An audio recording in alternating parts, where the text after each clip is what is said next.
तो हेलो दोस्तों, आज मैं दिखाने जा रहा हूँ आपको गांव में जो पानी के हमारे पुराने स्रोत होते हैं वो कुछ देखिए।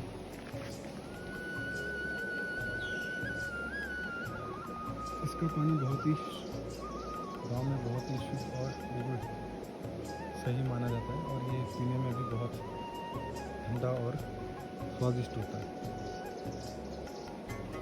तो आप भी कमेंट करके बताएं और पोस्ट को लाइक ज़रूर करें। कमेंट करके बताएं और कि आपके गांव में या आपके जहाँ पर रहते वहाँ भी कुछ ऐसा है तो आप बता सकते हैं।